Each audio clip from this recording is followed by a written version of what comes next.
Bom, vamos lá.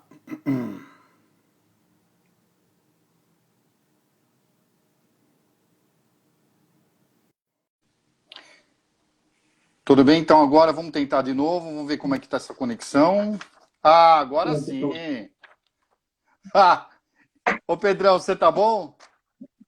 Beleza, Enzo? Então era o teu celular, o que que aconteceu que eu não conseguia com o teu... Porque agora nós estamos com a conta da... Nós estamos com a conta da Fernanda, né? É, Bom, então o pessoal está entrando de novo você tá me aí. vendo? Tá tudo certo agora? Tá me Tá. ouvindo? Tá me vendo? Beleza? Ô, Pedrão, e a imagem está muito melhor. Beleza. Realmente é o teu celular, cara. Desculpa te dizer isso. E eu já tinha trocado de celular, tá? Pô, é uma péssima notícia. Enquanto o pessoal entra aí, Pedrão, me conta uma coisa, como é que estão as coisas aí em Anápolis? Anápolis, gente, para quem não sabe, é uma cidade do interior de Goiás. Se é que a gente pode chamar de interior, né? Porque acho que pertence a... Fica perto de Goiânia, né? Fica a 60 quilômetros de Goiânia. Tá frio aí, Pedrão? Olha, aqui tem feito um frio, cara, porque a altitude de Anápolis é acima de 900 metros, então sempre dá um... Aqui é um clima bem mais fresco do que Goiânia, sabe? A gente achou que vinha pro Goiás aqui sentir calor e realmente não é calor não, sabe? Ah, interessante. Oh, É. e você tá fazendo trabalho em casa por causa do Covid ou tá normal aí?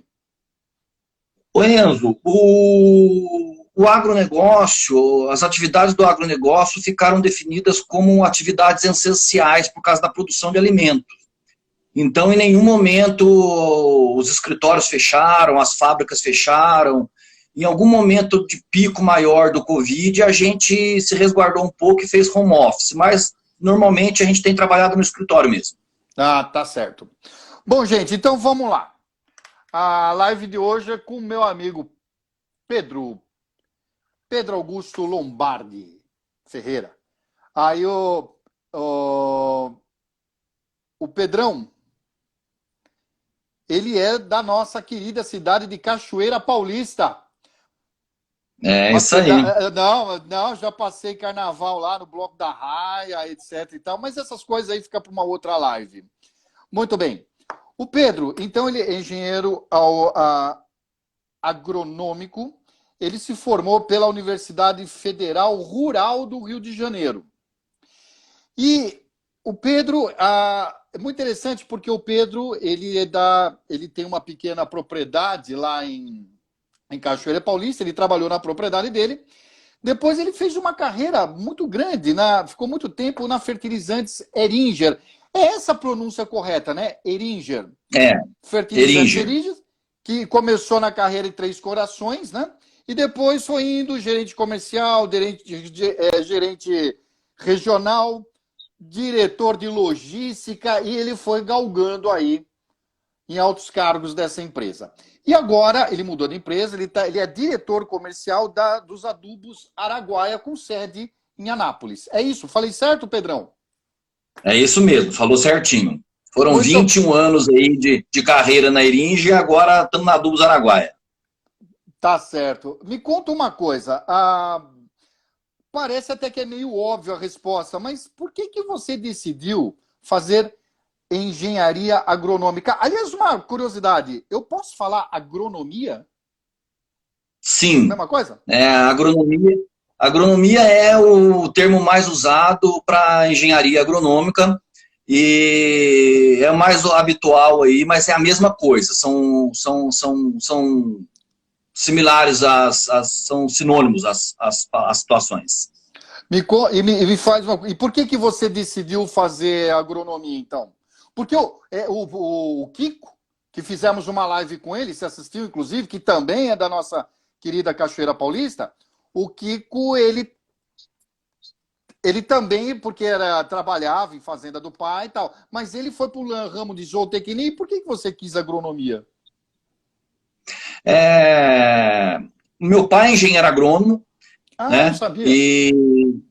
Meu pai é engenheiro agrônomo, inclusive estudou na mesma universidade que eu estudei. E, quer dizer, eu estudei na mesma universidade que ele, né? E meus avós, tanto por parte de pai como por parte de mãe, sempre foram produtores rurais na região, e a gente acabava que sempre passava as férias nas propriedades e foi pegando gosto pela terra, pelas atividades da terra, e aí decidi fazer agronomia.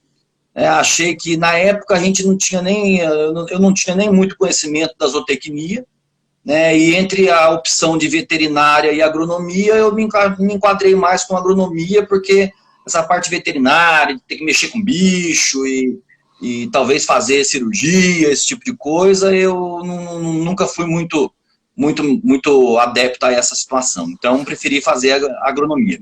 E explica para o nosso aluno, Pedrão, o que faz um agrônomo?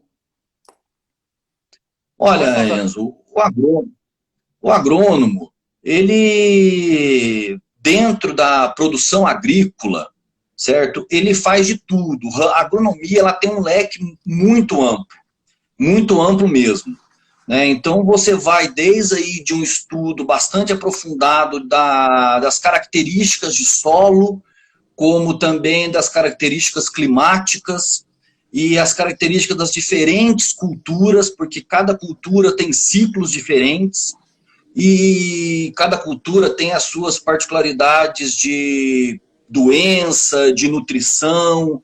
Então, o agrônomo, ele trabalha com essa questão de cuidar da planta, desde de decidir que planta vai ser, em que solo vai ser, e todas as características do manejo dela, a nutrição e a questão de cuidados fitossanitários. Então, é bastante amplo essa questão do que o agrônomo faz. Né? E desde você... de fazer uma análise de solo para você fazer uma recomendação de qual nutriente que você precisa colocar para aquela cultura, até fazer as recomendações aí fitossanitárias de controle de parasitas e tudo mais. Muito bem. E você foi parar na indústria de fertilizante. Então, isso. Cuidar do... Podemos dizer adubo? Adubo, né? Sim. Cuidar dessa parte de Isso. fertilizantes também é um papel do agrônomo? Sim. Eu costumo falar que é o seguinte, às vezes as pessoas, principalmente da cidade, elas têm alguma dificuldade, confundem um pouco fertilizante com defensivo agrícola. Fertilizante é comida, defensivo agrícola é remédio. A planta, hoje, não vive sem nenhum dos dois. Né? Tá certo. Então, você precisa realmente ter atenção para esses pontos. Tá? E fertilizante hoje, a indústria de fertilizante, ela demanda, sim, engenheiros agrônomos, porque você faz toda a parte de balanço de fórmulas, dos nutrientes que as plantas vão consumir. Então, hoje, basicamente, eu posso falar para você que mais de 90% das pessoas que trabalham no setor de fertilizantes hoje, não só na área técnica e industrial, na área técnica, comercial e industrial, mas também na área executiva, como executivos das empresas, são engenheiros agrônomos. Como você, né? Como é o meu caso. Tá. E vamos começar a falar um pouco, então, do teu ramo de fertilizantes. Então, a primeira pergunta, o Brasil, ele é autossuficiente na produção de fertilizante? Não, pelo contrário. O Brasil hoje importa mais de 75% da matéria-prima para a produção de fertilizantes. Não que ele não tenha reservas para produzir os fertilizantes, mas o Brasil não fez investimentos para produzir fertilizantes internos. Né? Então, a gente importa aí mais de 75% do fertilizante consumido. Foi uma das áreas que acabei exercendo como executivo, na parte de suprimento. Então, tem todo um trabalho aí na área para que a gente possa trazer essa matéria-prima para o Brasil, para que o Brasil possa realmente ser um celeiro como tem sido aí. Pedrão, tem uma coisa que não fica muito claro para mim. para a gente produzir, para a gente produzir fertilizantes, o que falta para a gente é uma indústria, um parque industrial para a produção de fertilizante, ou a matéria-prima para produzir o fertilizante, ou os dois? É um parque industrial para produzir fertilizantes, porque matéria-prima o Brasil tem. O Brasil tem alguma produção de fertilizantes na parte dos fósforos, dos fosfatados, tá? Tem uma pequena produção no cloreto de potássio e tinha uma pequena produção de nitrogênio na Petrobras, mas que nessa reorganização do governo aí, a Petrobras parou de produzir o nitrogênio no Brasil. Hoje o Brasil importa 100% do nitrogênio que consome. E importa da onde? O nitrogênio, ele basicamente são de países produtores de petróleo, porque ele é produzido do gás natural, né? Então a gente está falando de Rússia, a gente está falando de Golfo Árabe, a gente está falando de Norte da África, a gente está falando de China. E porque é muito interessante, né?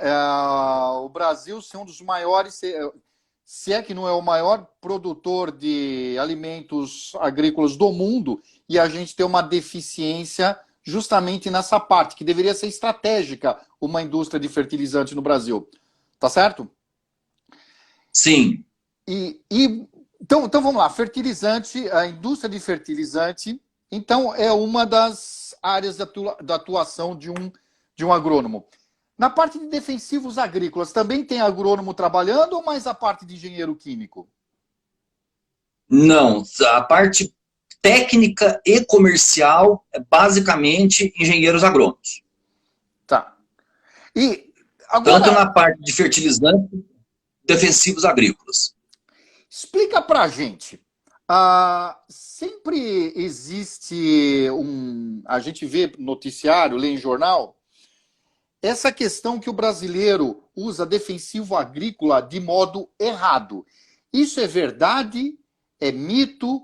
Ou é parcialmente verdade em alguns lugares menos estrutura? Mas qual que é a realidade da agroindústria brasileira? É assim do que aparece na imprensa? Não, não é assim, Enzo. Infelizmente, acontece situações de uso inadequado do defensivo agrícola, tá? Mas isso não é uma realidade, isso não é generalizado, isso não é da maneira com que a mídia coloca, sabe? Se você olhar, o Brasil é o segundo maior consumidor de defensivos agrícolas do mundo, se eu não me engano. Essa informação, inclusive, eu peguei com o Kiko, né?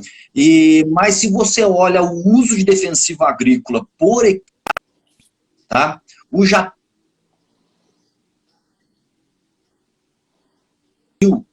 e lá no Japão a turma vai até 90 anos e vai embora. Então dizer que isso é um problema, né, é uma situação que não é uma realidade.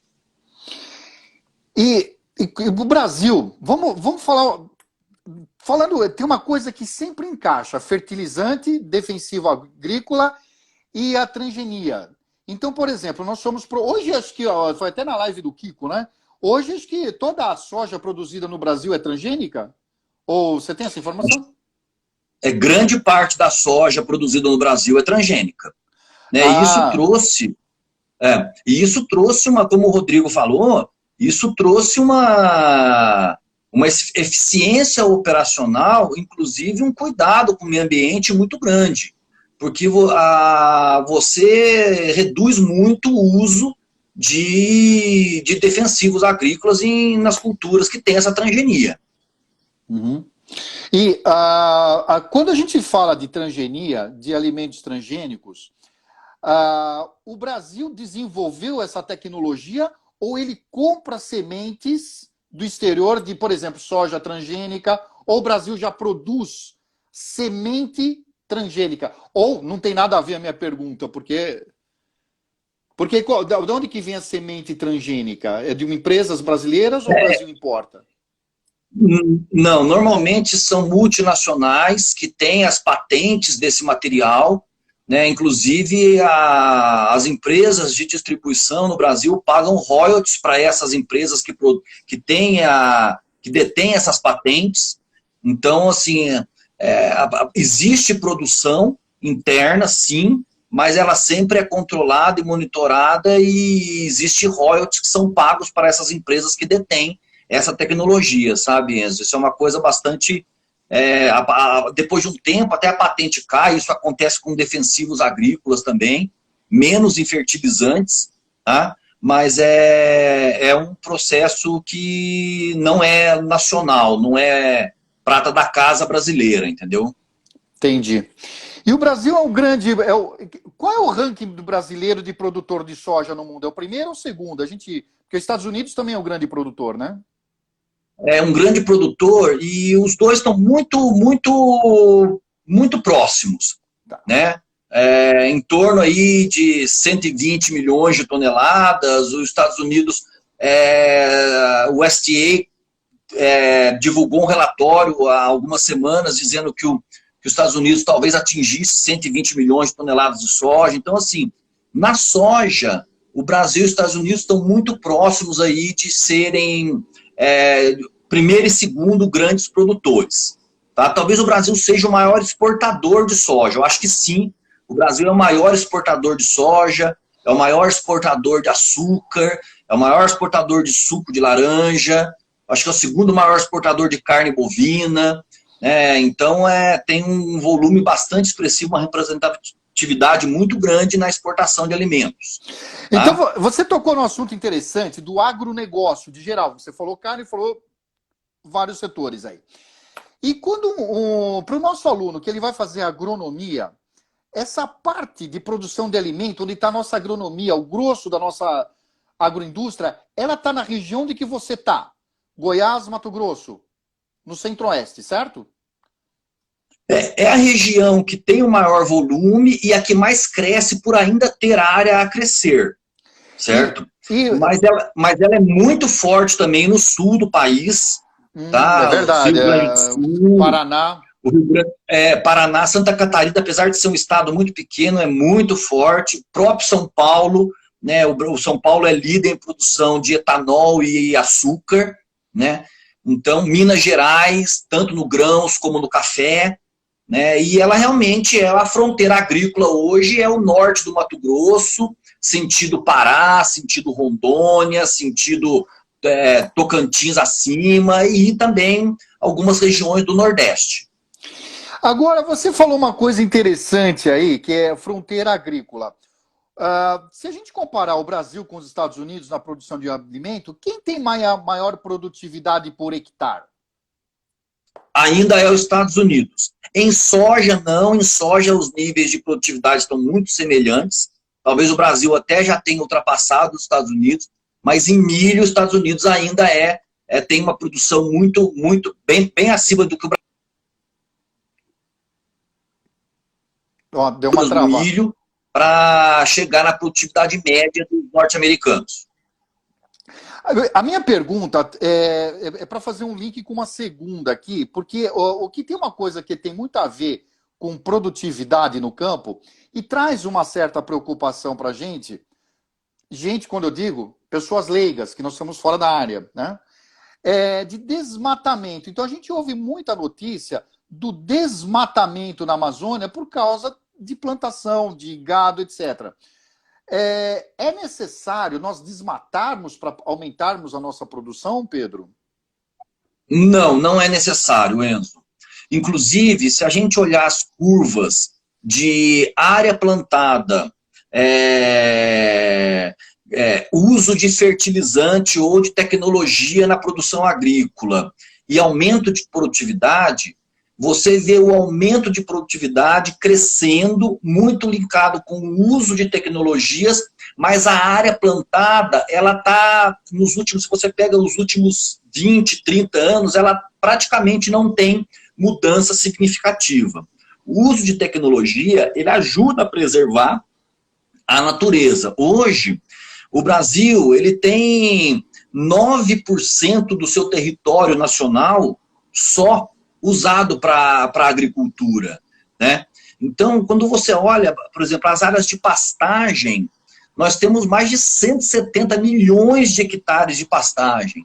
Então, quando você pode usar tecnologia, transformando essa área de pastagem em áreas de produção de alimento, e também a tecnologia para manter o mesmo número de cabeças de animais por hectare nessas áreas que vão remanescentes para pastagem, com fertilização de solos e controles de ervas daninhas, você, teoricamente, você não precisa mais desmatar nem 1 metro de floresta. O que acontece é que o ser humano tem essa ânsia de crescer, de ter lucro. Então, quando você vê áreas que podem ser desmatadas, normalmente elas são áreas mais baratas do que as áreas que já estão preparadas para a agricultura. Então, você ainda tem a possibilidade de explorar essa madeira da floresta, e com isso vai acontecer no área de desmatamento. Mas isso é uma questão, acho que, muito mais regulatória do que necessária para a produção de alimentos. Então, para o agronegócio, de uma maneira geral, não é bom haver desmatamento, até porque nós perdemos competitividade para a Europa, porque eles acabam colocando barreiras, né? É isso mesmo. Então, não é interessante para o agronegócio desmatar. Ou, ao inverso da minha pergunta, é interessante para o agronegócio a preservação do meio ambiente. Tá certo? Sim, hoje, falando em comércio globalizado aí, para exportação, é uma coisa bastante importante, não é nem interessante, é importante para o agronegócio fazer a preservação, a exploração sustentável, né, de novas áreas. Gente, deixa eu falar agora com os nossos alunos. Vocês podem agora fazer perguntas. Eu acho que no nosso bate-papo aqui já tivemos bastante subsídios para ter ideias para fazer perguntas para o Pedro. Então vocês podem fazer as perguntas. Eu vou organizá-las de uma maneira assim lógica no sentido de ter coerente com o que nós estamos conversando. E o Pedrão responde para a gente. Mas enquanto vocês não fazem perguntas, vamos continuar o nosso bate-papo aqui.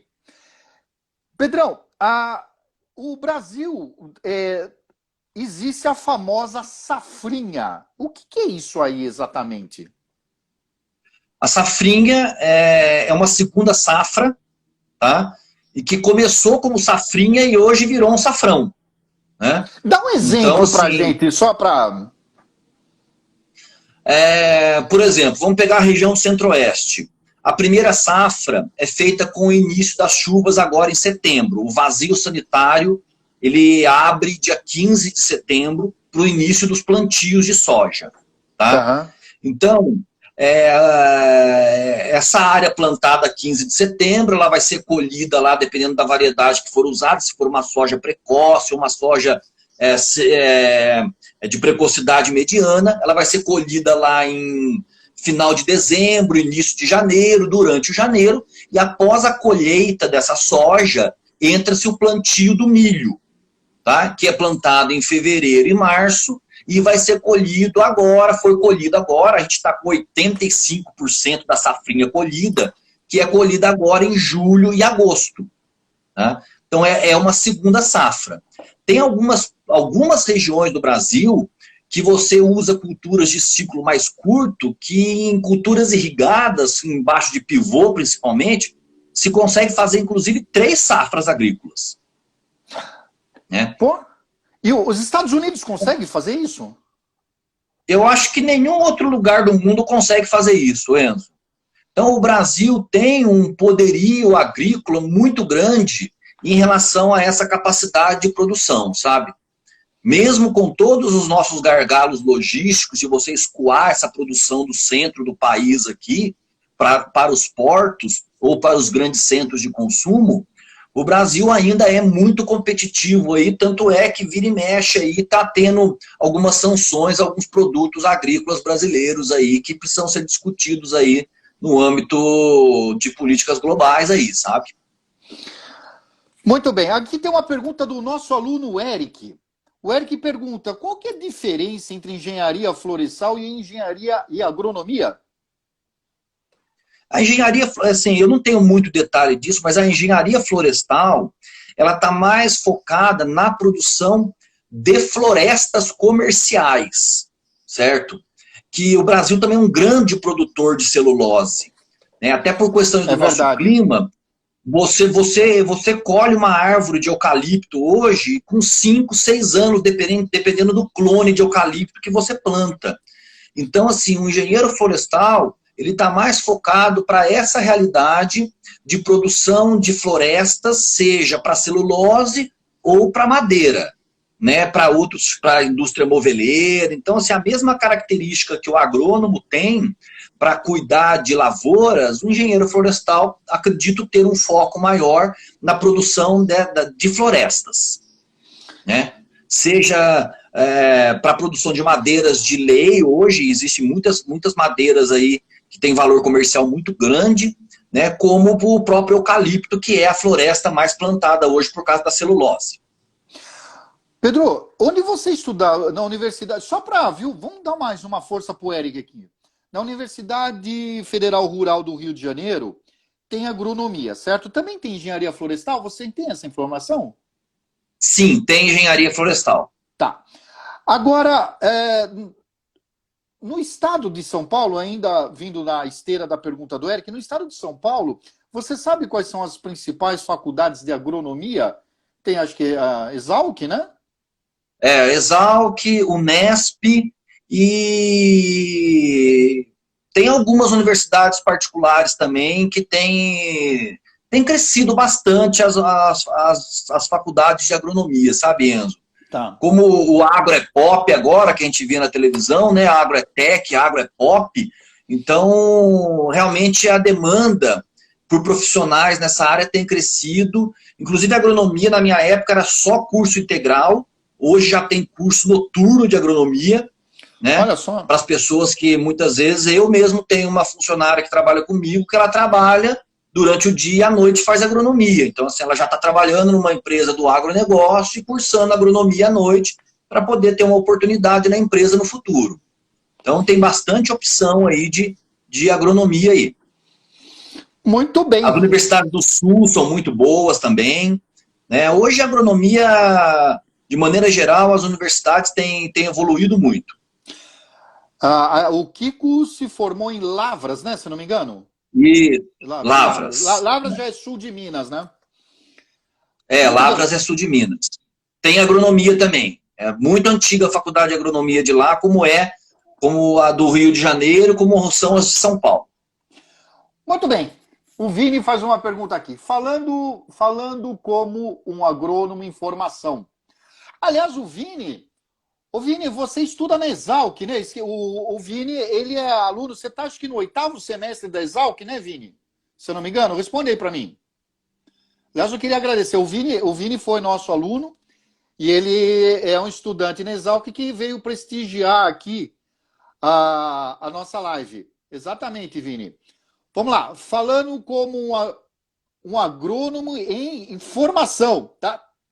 Quais são as áreas que se percebe maior desfalque de profissionais? Então, na agrônomo, qual é a parte que mais falta agrônomo? Olha, na verdade, agrônomo hoje, Enzo, está sendo bastante requisitado, tá? A gente tem feito aí, tanto na empresa que eu trabalhei durante 20 anos, como nessa agora, a demanda por agrônomos tem sido muito grande, tá? Então, eu acho que eu vou falar para você, o que tem mais demanda por agrônomo hoje, talvez seja nessa área de tecnologia, porque hoje a tecnologia no campo, ela é muito grande. E parte dos profissionais que estão no campo hoje, talvez não tenham toda a capacidade, ou não foram preparados, assim, ou não se prepararam para essa nova agronomia que está acontecendo, né? Trator guiado por satélite, mudanças de dosagem de fertilizantes numa mesma área, também controlada por GPS, por satélite, ou seja, você tem um equipamento hoje que regula a dosagem do fertilizante, certo? aplicado numa mesma área, e uma área ele joga uma quantidade, em outra área ele joga outra quantidade, que a gente chama de agricultura de precisão. Então, essa parte tecnológica é uma parte bastante interessante e que eu acredito que vai continuar crescendo muito aí dentro do agronegócio, sabe? Nossa, Pedrão, nós chegamos a esse ponto já? Chegamos a esse ponto já. De Pô, trator aí, trator guiado por GPS sem tratorista, cara. Negócio de maluco. mas você vê, né? É aquela coisa, né? Putz, isso daí é espetacular, aumenta a nossa produtividade, mas infelizmente acredito que deve estar causando um desemprego grande para as pessoas menos qualificadas, né? Porque esse é. Mas aí você tem que qualificar. Esse tratorista, ele se qualificou para ser o cara que programa o GPS. Né? Isso é um Não, processo de Isso é um processo de evolução das profissões, né? A gente tem visto isso, né? Às vezes tem situações aí o pessoal fala que talvez daqui 10 anos tem algumas profissões que vão desaparecer, né? Então, acho que é uma evolução profissional, né? nós. O cara que dirigiu o trator vai ser o programador do GPS lá, pegar a longitude, latitude, programar as diferentes rotas que o trator vai ter que fazer. Então, assim, eu acho que essa questão de tecnologia, ela é muito importante hoje para o futuro do agronegócio, sabe? Ô, Pedrão, na quarta-feira passada, nós fizemos uma live com o Roberto Vick, e ele é empresa da Cognizant, e ele fez uma pesquisa sobre as 21 profissões do futuro. Mostrou as que vão ser extintas, mas ele falou, não importa a carreira, você vai ter um uso muito grande de tecnologia, não tem jeito, e o agronegócio não foge disso daqui. Muito bem, a Isa faz uma pergunta, a Isa Vitoriano. Boa noite, qual é a diferença entre engenharia agrícola e engenharia agrônoma? Tem alguma diferença ou é tudo agronomia? Olha, a gente até conversou sobre isso, né? Que a gente É. ficou nessa dúvida também. E, por exemplo, a Unicamp tem um curso de engenharia agrícola, tá? Eu não sei dizer a diferença específica, mas eu acho que essa engenharia agrícola ela está mais voltada para a parte de construção. Eu acho que existe uma diferença, porque a Unicamp não tem agronomia, né? E ela tem uma engenharia agrícola, tá? Eu acho que está mais voltada à parte de construções, de projetos construtivos, sejam eles não sei se de indústria, não sei se de estruturas de manejo, por exemplo, na parte de construções rurais, não sei se voltado para projetos de construir equipamentos, de desenhar máquinas agrícolas. Eu não sei dizer essa diferença. Mas que existe uma diferença, existe, porque a Unicamp não tem agronomia e tem engenharia agrícola. Olha que coisa. Então vamos ter que É, pesquisar, hein? Vamos ter que pesquisar. é. Boa ideia. Sabe que me chamou a atenção isso aí também. Gabi Então, a pergunta. parte de projeto de máquinas agrícolas, né? Então, assim, quem trabalha na John Deere, quem trabalha na Massey Ferguson, na Case, para desenvolver uma nova plantadeira, para desenvolver um novo trator que possa trazer menos compactação na área, né? Ou para desenvolver novos implementos dentro da evolução tecnológica dos plantios. Hoje, praticamente, o Centro-Oeste é tudo plantio direto, né? Aquela situação que a gente tinha anteriormente de você ter o arado para lavrar a terra e preparar a terra. Hoje, o preparo de terra, de solo, é totalmente diferente do que era no passado. Então, existe uma modernidade nessa questão de implementos e máquinas agrícolas. Então, eu não sei se a engenharia agrícola, de repente, está voltada para essa parte de projetos aí. Vale a pesquisa, Não então. vale a pesquisa. Fica a curiosidade aqui. A Gabi pergunta: a área de alimentos transgênicos seria um bom campo na agronomia? Olha, provavelmente sim, né? E aí teria que ingressar em alguma empresa de sementes que faça o desenvolvimento dessas novas variedades, né? Então, com certeza é uma coisa que está bastante hoje no alvo dessas empresas aí de produção de sementes. Aliás, o Vini, ele acabou de responder para a Isa aqui, ó. Engenharia agrícola vai trabalhar mais com as atividades relacionadas ao agro e a agronomia fica mais com a parte técnica. A agronomia trabalha com a planta em si. Obrigado, Vini, pela sua participação aí. Valeu. Eu quero aproveitar aqui a pergunta da Gabi. Ela fala assim, a área de alimentos transgênicos seria um bom campo para agronomia? Eu vou entrar no gancho dela, que me ocorreu uma coisa. Pedrão, numa das primeiras vezes que nós batemos um papo, foi lá pelos começo dos anos 90 alguma coisa. Quando é que foi? 90 aí. Isso. 90 alguma 93, coisa? 94, alguma aí, coisa assim. né? Nós estávamos conversando. 95. Você trabalhava na sua propriedade com alimentos orgânicos. Então, aqui, ó, a Gabi, ela fala de transgênicos. Então, e essa parte de orgânico? Eu nunca tinha ouvido falar em alimento orgânico. Você foi a primeira pessoa que me falou, há cerca de 20 anos atrás, sobre alimentos orgânicos. Hoje, se encontra em qualquer lugar. E como que está esse mercado de alimento orgânico? Você acha que vai crescer? Tem campo para um agrônomo trabalhar com alimento orgânico? Sim, tem campo para o agrônomo trabalhar com alimento orgânico. Eu acho que isso vem crescendo, sim, essa demanda por alimento orgânico, tá? O que a gente não consegue fazer, Enzo, é plantar aí 100, 200 mil hectares de soja usando esterco bovino, entendeu? Então, assim, é uma situação que haja boi, né, para produzir todo esse esterco bovino, né? Então, assim, é uma agricultura mais voltada para uma agricultura familiar e com nichos de mercado, né? Até quando eu estudei agronomia, existia um movimento muito forte na área de agricultura orgânica, principalmente dessa linha que a gente chama de alternativa, com o intuito de não ser escravo das grandes multinacionais e tudo mais, e com a intenção de produzir um alimento mais saudável e mais barato. Só que não é bem isso, né? Você vê a feira de orgânico, hoje você vai na feira de orgânico, você paga o orgânico muito mais caro do que o produto oriundo de uma agricultura convencional, porque a agricultura orgânica, ela tem uma produtividade menor. Você não até você atingir um nível de equilíbrio nutricional e de equilíbrio de ambiente para não precisar usar os defensivos agrícolas, isso vai muito tempo, né? E não é simples de se conseguir, de alcançar isso. Então, a produtividade do alimento orgânico, ela é menor.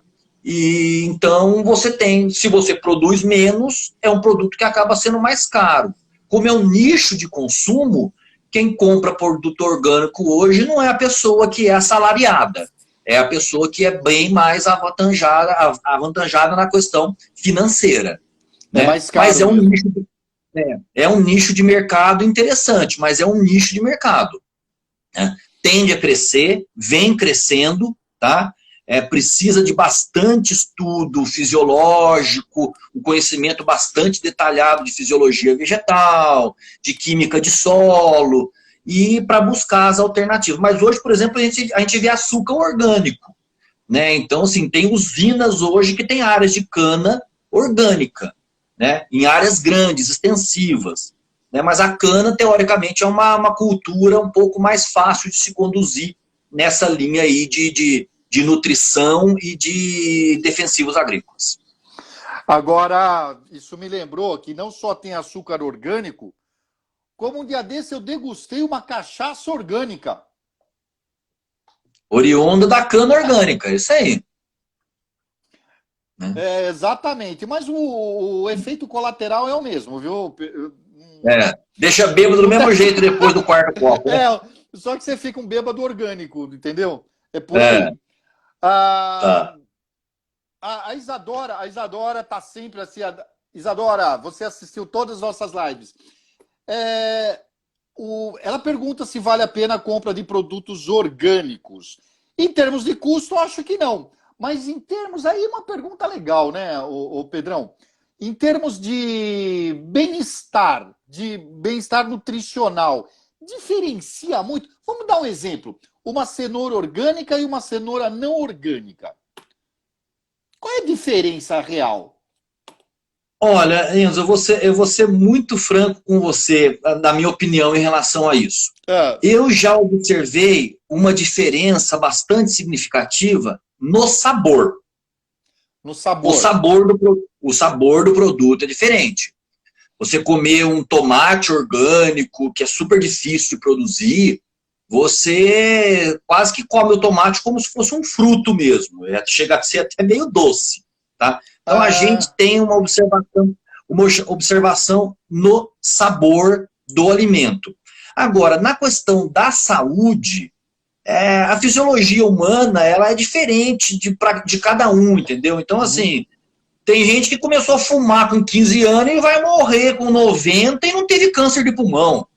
Então, assim, falar que o produto orgânico vai te dar mais longevidade, falar que o produto transgênico, que é uma coisa recente na humanidade, vai causar doenças genéticas futuras por causa da mudança genética da planta, eu acho que isso aí a gente não vai conseguir mensurar, porque seriam ciclos de pesquisas de 70, de 80 anos para realmente ter uma comprovação, e mesmo assim eu acho que ela ainda estaria em xeque, sabe? Porque a fisiologia humana responde de maneiras diferentes ao corpo humano de cada um. Então, assim, o que eu noto é que o produto orgânico ele é mais saboroso. Né? Isso eu já observei. Tá? Agora, se ele... não adianta nada você comprar produto orgânico e depois, sábado e domingo no boteco, encher a lata e comer torresmo. Mas ajuda um pouco. Mas você toma uma cerveja orgânica, você toma uma cachaça orgânica... Você procura um torresmo orgânico, de um porquinho orgânico, né? Então, aí o certo é o seguinte, vai morar na roça, vai produzir o seu alimento e viver uma vida alternativa, né? Tá bom. Pedrão, me conta uma outra, já que entramos para essa área aí, me conta pra gente uma outra coisa. Existem indústrias, existe engenheiro ou agrônomo trabalhando na indústria de alimentos? Olha, sim. Sim, existia mais. Com a engenharia de alimentos, que também é um curso que não é um curso muito antigo, né? Isso eu acho que diminuiu, sabe, Enzo? Por exemplo, eu, quando estudei agronomia, fiz disciplinas voltadas para a produção de alimentos industrializados. Não só alimentos enlatados, mas a parte de bebidas também. Tá? Mas eu acho que isso hoje está mais voltado para a engenharia de alimentos do que na agronomia. Mas eu vou falar uma coisa para você, Enzo. Existe agrônomo trabalhando numa diversidade tão grande. A agronomia ela abre um leque tão grande, né? Essa parte de consultoria, que eu falei de tecnologia, a parte de meteorologia. Então, tem muito agrônomo que hoje que não vai nem para o campo. Fica só lendo relatórios meteorológicos para poder falar. Hoje a gente tem El Niño para lá, Laninha para cá, nós temos mudança climática, que eu acho que é o grande desafio da agricultura futura, né? A gente vem causando impactos ao meio ambiente aí nos últimos 200 anos, né, que está fazendo mudar a temperatura da água do mar aí em 2, 3 graus aí, isso vai mudar movimentos de correntes marítimas que vai mudar as questões climáticas de alguns continentes aí. Então, assim, hoje esse é o grande, eu acho que é o grande desafio para a agricultura moderna, para a agricultura do futuro, é a questão climática. Então, assim, tem agrônomo hoje trabalhando em tudo que você imagina, seja no processo industrial, de produção de insumos, seja na área comercial, da venda dos insumos, seja na área de comercialização de grãos, né? Hoje a gente fala muito do barter, que é o pacote onde as empresas vendem o pacote tecnológico para o agricultor e, em vez de receber a moeda de pagamento do agricultor, é o grão, né? Então ele faz a troca do insumo pelo grão e a comercialização desse grão por algumas empresas. Você pega aí uma ADM, você pega uma Luiz Dreyfus, você pega uma Cargill, são empresas da área alimentícia. Então, assim, o universo para agronomia hoje, ele é muito amplo, mesmo, muito, muito amplo. Tanto na área técnica de pesquisa, você vê a Embrapa aí, o que seria do Cerrado, o que seria do Cerrado se não fosse a Embrapa, né? Que pegou esses solos fracos, certo? Com acidez altíssima e transformou hoje em solos de altíssima, altíssima produtividade. A gente está falando de 100 sacas de soja por hectare, certo? Contra uma média brasileira de 55. A gente está falando de 14 toneladas de milho por hectare, contra uma média brasileira de 6, né? Então, assim, o campo para agronomia, ele é muito vasto, seja na área de tecnologia de processamento mesmo, seja na área de técnica da planta em si, seja na área comercial, seja na área industrial de produção de insumos. Então, tem um leque muito grande mesmo. Mas se a pessoa quer trabalhar na produção de alimentos industrializado, talvez a engenharia de alimentos seja um curso mais recomendado do que a agronomia hoje. Ô Pedrão, quando você fala assim dessa procura por agrônomo, pelo leque que se vai trabalhar, tem que sair de um grande centro. Por exemplo, eu posso ir para a tua região você, onde que o Kiko estão, Paraná, interior do Paraná, para aquela região de Londrina, né? Me parece que é a parte principal. Tem que sair. Não adianta eu fazer agronomia e ficar aqui na capital, não ficar em São Paulo. Não tem jeito, tem que ir para o interior. Aí que está a grande procura por agrônomo. Tá certo? Sim, principalmente por agrônomos de campo que vão fazer esse trabalho, seja na área comercial e assistência técnica, tá? Então, normalmente, Enzo, existe oportunidade também nos grandes centros, mas aí é uma situação de agrônomos que já têm uma certa experiência, que já tem uma formação técnica, uma vivência na agronomia prática e que vai, às vezes, aí como um executivo de empresa. Hoje tem muitos agrônomos que trabalham em São Paulo como executivos de empresa ou como executivos das empresas de consultoria, né? Então você pega, por exemplo, uma empresa grande de consultoria, você está a Agroconsult, que faz o Rally da Safra, é uma empresa muito conhecida no agro, não estou ganhando nada deles para falar o nome deles aqui, é que me veio isso agora, tá? Então o André Pessoa, dono da empresa, ele é um agrônomo formado na Exalc, certo? E mora em Santa Catarina, mas vive dentro do escritório. Ele tem equipes de campo hoje que vai fazer o monitoramento das lavouras, para poder fazer a quantificação, estimativa de safra. Então, assim, então tem o agrônomo que fica lá dentro do escritório fazendo as análises estatísticas.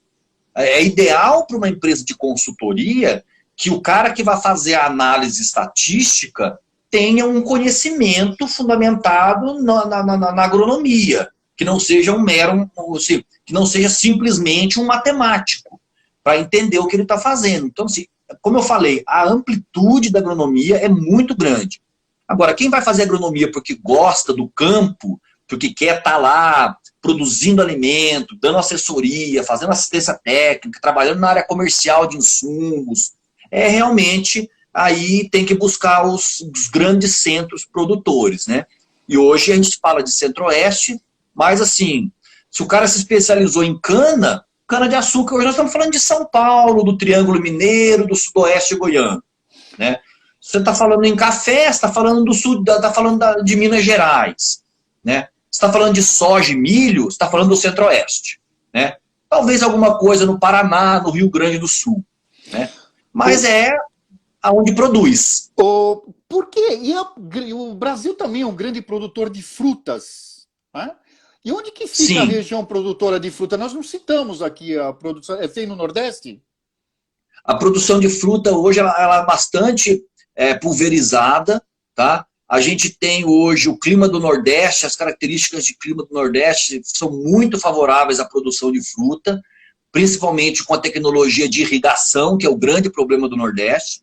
Os solos do Nordeste são solos até muito, muito interessantes, são de características de formação de solo e de nutrição, de teor de argila. O que falta no Nordeste realmente é a água, né? Então, hoje sim, fruta, tem o Vale do São Francisco, que a gente chama, né, que é um grande polo produtor de frutas para exportação. Mas nós temos aqui Goiás, no norte do Goiás, no sul do Tocantins, muita produção de melancia. Nós temos algumas outras regiões de fruta, a gente tem aquela região de São Paulo ali, de Valinhos, Vinhedo, que ainda produz muito figo, muita uva. Tem até aquela famosa festa da uva lá em Valinhos. Uhum. Então, são regiões assim. Eu trabalhei muito com fruta no Espírito Santo. Mamão se produz muito no norte do Espírito Santo e no sul da Bahia, né? Então, a fruta está bastante pulverizada no Brasil, mas ela se adaptou muito bem ao clima do Nordeste. E é tanto que lá no Vale do São Francisco virou também, por conta da produção de uva, sobretudo de uva, virou um produtor de vinho. Produtor de vinho. E justamente lá no Vale do São Francisco, né, então eles estão, por exemplo, de Petrolina, se eu não me engano, na região de Petrolina, nós estamos produzindo vinho. E é interessante, né, porque a produção de fruta no Brasil foi tão grande que eu me lembro, às vezes eu comento assim, né, que, pô, quando eu era criança, e quando eu falo quando eu era criança, nós temos que voltar pelo menos uns 50 anos aí no tempo, né? Morango tinha uma época certa para morango. Uva, uma época certa, certo? Pêssego tinha uma época certa. Agora você come essas frutas em qualquer momento do ano você encontra. E sem falar de um monte de fruta que eu nunca ouvi falar quando era criança, agora tem. Então, esse você tocou num ponto importante, tá, Enzo? Quando a pessoa tem a preocupação com o defensivo agrícola, que é o remédio para a planta, tá? Hoje você acha fruta o ano todo, praticamente, algumas frutas. Mas algumas, a época específica de produção de frutas, para produção daquela fruta, aí é o risco de você ter um problema com defensivo agrícola. Porque para você produzir uma fruta, para você produzir uma fruta fora da época, provavelmente você vai ter que ter um pouco mais de detalhes fitossanitários, um pouco mais de controle do ambiente, né? Então, muitas vezes é nessa hora que o agricultor ali pesa um pouco a mais a mão num defensivo agrícola, para não perder um momento lá. Você se imagina, se coloque no lugar do agricultor. Ele está com uma previsão de colheita, ele está com há 20 dias da colheita da safra dele, certo? E de repente entra uma praga nessa safra dele, certo? Numa lavoura de morango, lá no sul de Minas, lá em Extrema, lá em Pouso Alegre, né, aquela região que produz muito morango ali. E o cara vai ter que usar um defensivo agrícola para controlar aquela praga, porque ele deu uma bobeira, de repente, nos manejos anteriores, e que esse defensivo agrícola tem uma...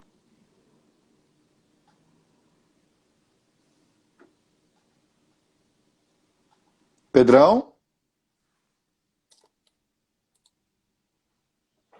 Ô, gente, deu uma travada aqui. Pedro? Ô, Pedro? Pedro? Oi, deu uma cortada. Deu uma cortada. Você estava falando de defensivos agrícolas naquela região produtora de morango. Volta. Então, ele errou na mão e aí ele acaba pondo mais defensivo agrícola, é isso?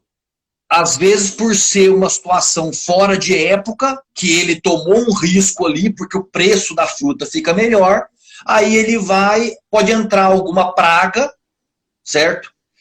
E ele vai precisar controlar essa praga numa véspera de colheita, por exemplo, e aí é nessa hora que ele usa um defensivo agrícola, que tem um período de carência, certo? Normalmente o período de carência do defensivo pode ser 20 dias, 30 dias, 40 dias antes do consumo, e ele vai colher aquilo antes. Então, o cuidado, às vezes essa preocupação do defensivo agrícola fazer mal, de você se intoxicar por alimentação, muitas vezes é porque você quis comer o morango na época que não produz morango.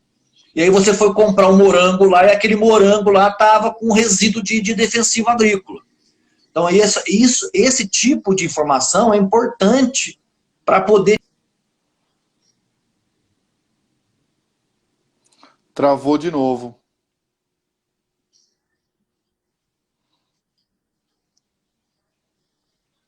Tá dando uma travadinha.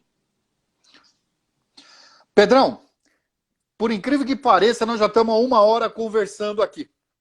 E eu vou pedir para encerrar, aliás, te agradecer em nome do Singular, em nome do Ângulo, a tua participação e por ajudar os nossos alunos à escolha de carreira, tá? Espero que nossos alunos que estão assistindo já teve uma ideia melhor. Mas manda uma mensagem para os nossos alunos, Pedrão. Olha, agronomia é muito gratificante. Muito gratificante. Eu sou apaixonado desde que sou criança, até mesmo por causa da história da minha família. E realmente você entrar na agricultura, na produção de alimentos, você está envolvido, inserido nessa situação de estar produzindo alimentos para a humanidade, é um negócio bastante interessante. Além de ter essa questão ideológica, tem hoje, eu lembro, Enzo, quando eu fui fazer agronomia, a aula inaugural, o professor falou assim, a agronomia vem sendo colocada há muitos anos como a profissão do futuro. Nós precisamos fazer da agronomia a profissão do presente. E hoje, realmente, a agronomia é a profissão do presente, sabe? O campo é muito vasto, as oportunidades são muito grandes, sabe? E é apaixonante trabalhar com a natureza, né? Então, assim, você produzir alimentos, preservando o meio ambiente, né, é algo realmente que traz muita satisfação. Além de toda essa modernidade de hoje, de que aquela pessoa que é mais urbana e se quiser focar um pouco mais na parte de tecnologia e de informações e não quiser ir lá para o campo, tomar sol na careca, né, como os 50 anos hoje aí, né? Então, assim, também tem essa oportunidade, tanto na parte das indústrias do agronegócio, como também nas empresas de tecnologia, que hoje também estão bastante avançadas. Então, assim, é muito gratificante e, assim, vale a pena. Eu sou suspeito para falar do quanto eu estou e sou uma pessoa realizada pessoalmente, profissionalmente, por ter feito agronomia e estar trabalhando nessa área. Pedrão. É o recado que eu posso dar. Pedrão, até eu tô querendo fazer agronomia, até eu. Você falou de uma maneira tão apaixonante que eu tô com vontade de fazer agronomia. Não sei se eu tenho mão para coisa, porque na minha mão até cacto morre por falta d'água.